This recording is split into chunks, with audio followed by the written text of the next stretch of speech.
এই দুনিয়ার আপনজন আজকে আছে, কালকে নাই। দয়ার নবী মায়ার নবী আপনা সদাই। যুবক, এই হেদায়েতের কথাগুলি আর বেশি দিন নেই। দেখেন বয়োজ্যেষ্ঠ ওলামায়ে কেরাম এখন আর স্টেজ উঠে না, কারণ মানুষ হবে না। আমরা ভুলে ভরা জিন্দেগি কি শিখাবো আপনাদেরকে? এখন যদি পরিবর্তন না হন, রব্বে করিমের কাছে কি উত্তর দিবেন? আর কবরে গেলে দয়াল নবী যদি বলে লা তুই চিনি না, বেঈমান উম্মত।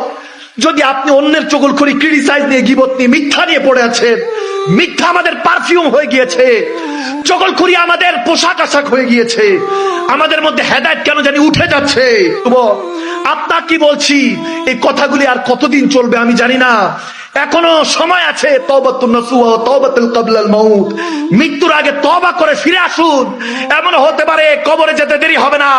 আমার নবী যখন আসবে, মান রাব্বুক ওয়া মা দীনুক মা কুনতা তাকুলু ফি হাক্কি রাজুলান লি মুহাম্মাদি যখন তিনটা প্রশ্ন মুনকার নাকির করবে, বুখারীতে এসেছে একটা প্রশ্ন, মা কুনতা তাকুলু ফি হাক্কি রাজুলান লি মুহাম্মাদি, জিজ্ঞাসা করা হবে তোমার সামনে বসা এই মুস্তাফা মুহাম্মদ আরবি কে, বলো। তাকুলু কি বলতে? নিজের মতো বলেছো না ইয়া রাসূলুল্লাহ বলেছো। যখন নবী আমার আপনার আজকের মেহফিলে যদি আশা বসা কবুল করে নেন, আমার নবী আল্লাহর ইজ্জতের কসম করে বলছি, যার কবজায় আমি মাকদুম সালমাদানির রূহ আছে, যিনি চাইলে এই মুহূর্তে আজরাইল আলাইহিস সালামকে পাঠিয়ে আমার রূহ কবজ করতে পারেন, সে রব্বে করিমের ইজ্জতের কসম করে বলছি, যদি আজকের এই মেহফিল, এই তওবা যদি আপনার কবুল হয়ে যায়, তাহলে মনে রাখবেন আমার দয়াল নবী বলবে এই মুনকার নাকির সে কি বলবে, আমি তার কি লাগি? আমি বলতেছি আমার আশিক হয়, আমার প্রেমিক হয়, তাকে বেহেশতের নেয়ামত দিয়ে দে। সুবহানাল্লাহ। ইন্টারভিউটা যদি পাস হয়ে যায়, মনে রাখবেন হাসরের ময়দানে কাঠ গড়ে দাঁড়ায় থাকবেন নাফসি নাফসির আলম। ওদিন কোনো ক্ষমতা, কোনো ট্যাক্স টোকেন কাজে আসবে না।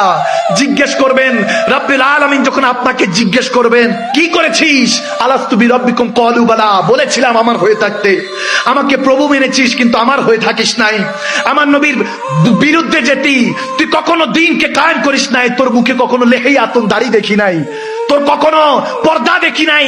যখন এই অবস্থা হবে হাসরের ময়দানে, যখন কাঠ গড়ায় আপনি নাফসি নাফসি করছেন, আদম সফিউল্লাহ থেকে ঈসা রুহুল্লাহ পর্যন্ত আপনার মা বাবা আত্মীয় স্বজন কেউ যখন কোনো কাজে আসবে না, খোদার কসম করে বলছি, ওই মুহূর্তে আপনি যখন নাফসি নাফসির আলমে ডুবে আছেন, ওই কোটি কোটি নাফসি নাফসির মধ্যে একটা আওয়াজ বের হবে, রব্বি হাবলু উম্মতি, রব্বি হাবলু উম্মতি, রব্বি হাবলু উম্মতি। আল্লাহ গুনাহগার উম্মত ক্ষমা করে দাও। হয়তো বা সে পরেজগার ছিল না, কিন্তু আমি নবী মুস্তাফাকে ভালোবাসতো। আল্লাহ তোমার হাবিবকে ভালোবাসতো, তাকে ক্ষমা করে দাও। ওয়ারযুকনা শাফাআতাহু ইয়াওমাল কিয়ামা। ওই দিন আমার দয়াল নবী পিঠের মধ্যে হাত বাড়ি দিয়ে বলবে, কাদের মধ্যে বাড়ি দিয়ে বলবে, ভয় পাইস না উম্মত, ভয় পাইস না, আমি তোর মৌতের বিছানায় ছিলাম, কবরে ছিলাম, আজকে হাসরে আছি, তোকে নিয়ে জান্নাতে চলে যাবো। সুবহানাল্লাহ।